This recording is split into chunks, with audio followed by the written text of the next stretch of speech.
Good morning and welcome to BOTB HQ in Parsons Green, South West London. My name is Christian Williams, the presenter here at BOTB, and we're here this morning to judge the latest midweek car competition, which ran from the 28th of January to the 3rd of February 2021. Just before I hand over to the lawyer, once again, a huge congratulations to last week's winner of the midweek car competition, Charlene Morgan, winning that fantastic Audi S3 plus £10,000. I'd now like to pass over to Hannah Kent from Onside Law, who will oversee the proceedings this morning. My name is Hannah Kent from Onside Law and I'll be overseeing the judging this morning. Firstly, I can confirm that the competition data has already been sent to the auditing company ASETS. I would now like today's judges to introduce themselves and, using the secure link provided, mark on the screen where they think the centre of the ball should be. The group will then come to a final panel decision. Good morning, my name's Matt Cannon. I'm a senior county referee and footballer and hopeful of a game before the end of the season. I'm Nigel Hicks. I've been a Supply League match official for the best part of 30 years, and I'm an experienced football administrator. Good morning, my name's Hugh Gilroy. I'm a referee, mentor, tutor and observer. Hi, I'm Jenna Scalacci, former professional footballer. I'm now head coach on a girls' college programme. Good morning, my name is Leo Donnellan. I'm an ex-professional football player, having been with Chelsea, Fulham and Leyton Orient. Good morning, my name is Alain Goma. I'm an ex-professional football player, having played for Paris Saint-Germain, Newcastle and Fulham. Hi, my name is Kieran Fitzgibbon. I've played football for more than 30 years and I'm now a senior county referee. My name is Chloe Morgan and I'm a goalkeeper for Crystal Palace Women. Good morning, my name is Roger Wheeler. I'm a referee and I have been refereeing and lining for more than 30 years. Hi, my name is Ari Mendonca. I've been involved in football for over 30 years, first as a player and then as a referee. Judges, please now come to a final panel decision. For your reference, the larger white cross is the calculated average of the 10 individual selections. Thanks, Hannah. Good morning, everybody. Morning, Matt. Morning. We've got a pretty big spread, not really from the players, I think, in blue and red on and the red player on the left, but really from the player in the background on the right. I think that seems to have spread the load. Anyway, I'll draw some lines down.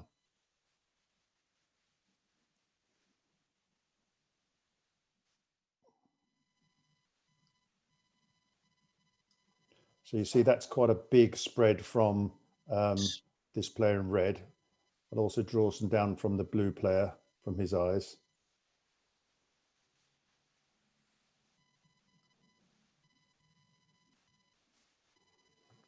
And then I'll take this third player over here.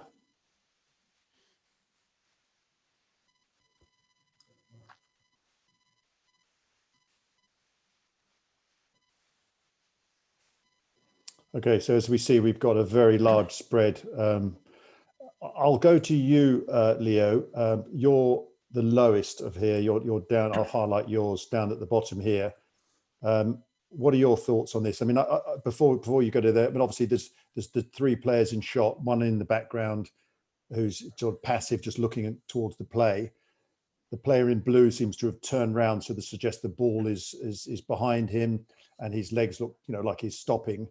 And the other player in red is sort of ready to go for the ball, his arms out, and he's tensed his legs, he's crouching down, sort of running towards the ball. So Leo, what did you think was happening, and why is your choice at where it is?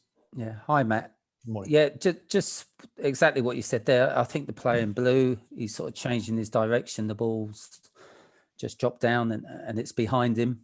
I think the player in red to the left of the player in blue, he's got sort of forward motion with his body. I think he's moving towards the ball.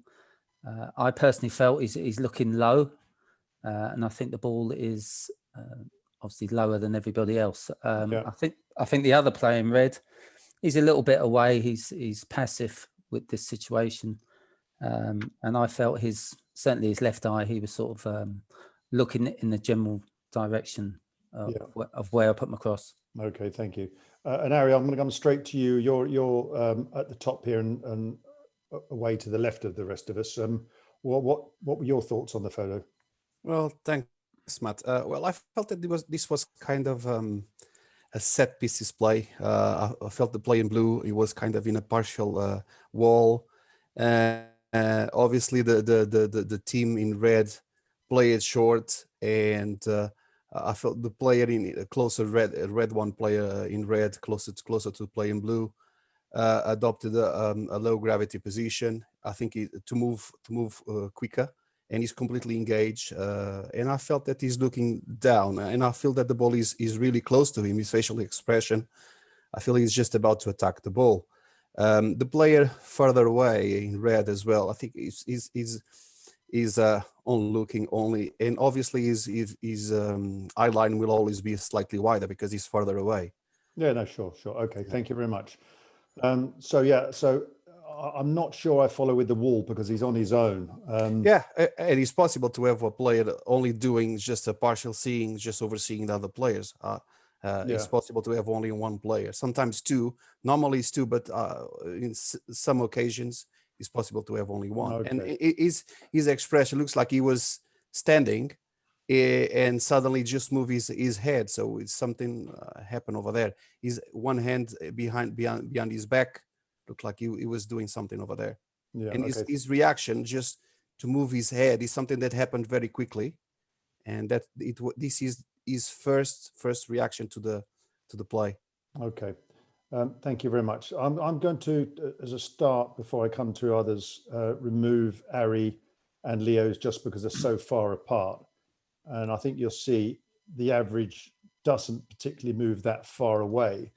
And because of that, to be honest, let me just I feel that it's pointless to remove us because we are basically cancel each other, and it's still possible to be in those positions, to be honest. Yeah, well, yeah, I understand what you're saying about cancelling out, but from the players of this competition's point of view, because they're so far apart, it makes it very difficult to justify why that's such a huge spread. And it is, exponentially so many pixels. And I think they need to see that although the calculated average stays in roughly the same place, it does actually shift a fair few pixels up and down. So I appreciate what you say, Ari. I'll go to you, Roger. You're here close to the calculated average with either Ari and Leo removed or not.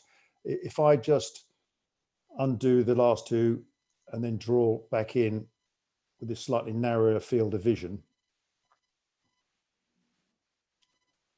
obviously the quadrant becomes smaller. Yeah. If I put the average on here, how did you feel this photograph, and what was it suggesting to you?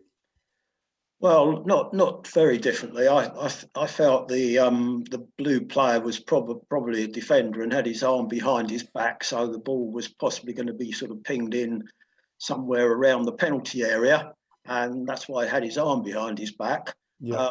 But it's clearly come, past him, and the player in red on the left is attempting to take advantage and latch onto the ball.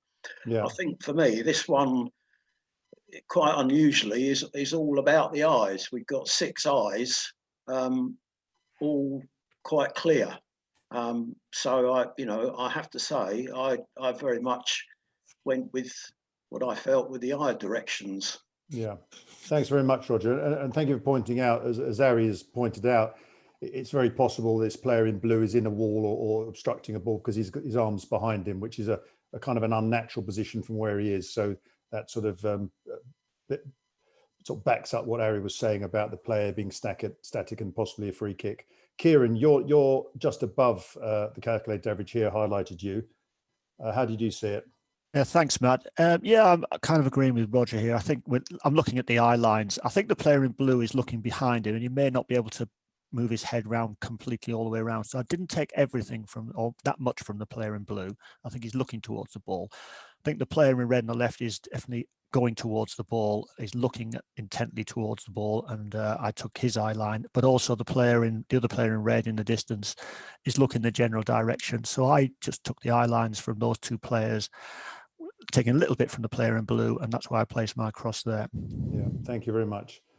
Hugh, I'll come to you next. You're down here marginally now at the bottom, in line with myself, but just a bit further to the left. Your thoughts? Yeah, just I felt that the player running towards the ball had a little distance to go. Obviously, we've said before it's going to be in the foreground. It's not going to be as close as it looks. But for me, particularly that eye, the left eye as we're looking at it, or his right, yeah, that one. For me, that's looking down quite steeply. Agree with the kind of view that the players in blue's just twisting, but for me, he was also looking down. So I just felt whilst the player was running towards it, it's probably dropping. It's either bounced or it's dropping down to the ground, and he's running towards it. Yeah. To play it with his feet. So I still felt it had a little distance to go. Thank you. Chloe, you're again one of the three of the of the four lower ones. What are your thoughts on what's happening? I agree with the majority, and it looks like the ball's been played over, and the blue player looks like he's potentially been or he's misjudged it and been caught short. And it looks like he's trying to sort of maybe bring his arm across, his left arm across, to try and prevent the red player going directly for the ball. Again, I think because he has been caught short, I think the blue player's eye line isn't particularly accurate of where the ball would be. But I think the person who seems to have the best view of the ball in this particular picture is the player in red towards the left, who's obviously going directly at it. Take into account the player on the right, the red player on the right's viewpoint. But again, because he's so far away, it was quite difficult to judge.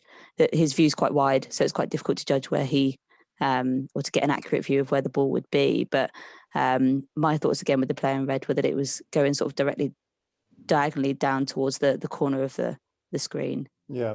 I mean, I'll go back to what Ari said. It is a valid point. It would suggest why this player in blue is so static, and as Roger pointed out, his arms at the back of him. That and as you said, he's caught short on this. He's sort of misjudged something. Maybe a wall is being developed, and it's been a quick free kick or something, which would, I think, what Ari was alluding to as well, which makes absolute sense.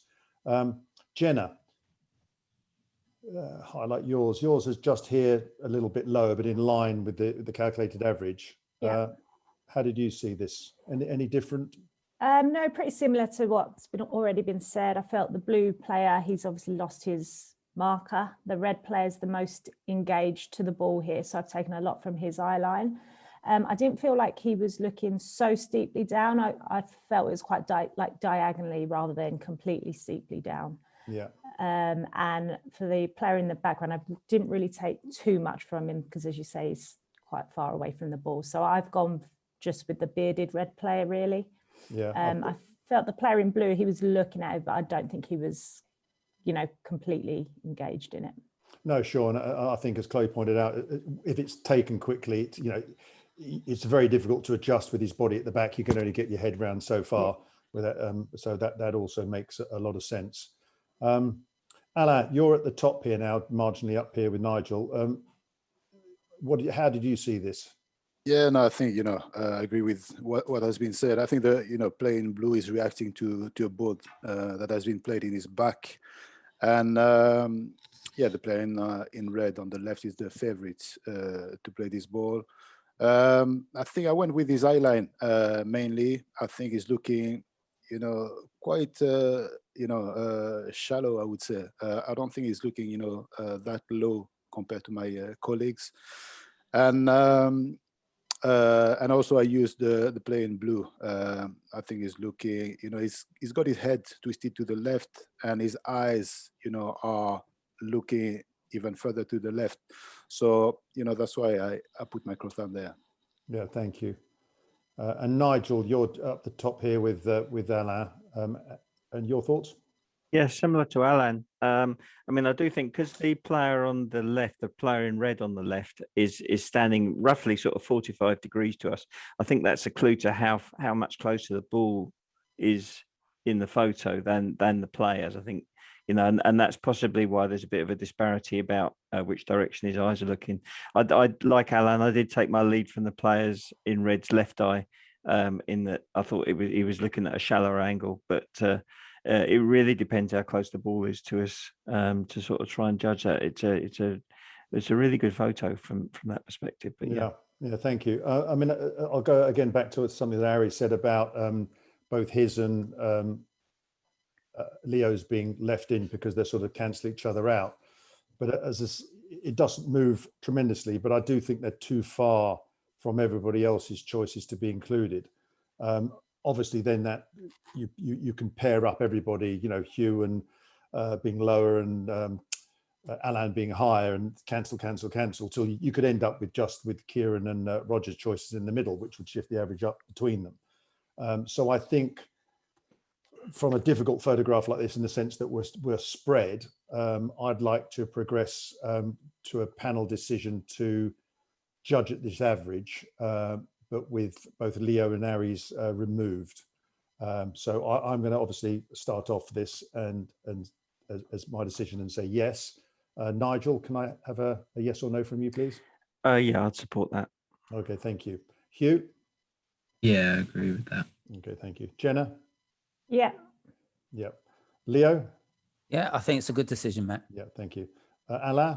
Yeah, I think so. You know, as you look at, you know, the shape, you know, you got a triangle with, you know, 3 pairs of crosses on each edge and 2 crosses in the middle. So I think it was well as it is. Yeah. Okay, thank you. Kieran? Yes, Matt, I think that's a sensible judgment. Great, thank you. Chloe? Yep, I'm happy with that average. Yep. Yeah, lovely. Roger? Yeah, I support that, Matt. Difficult one, but yeah. I support it. Thank you. And lastly, Ari?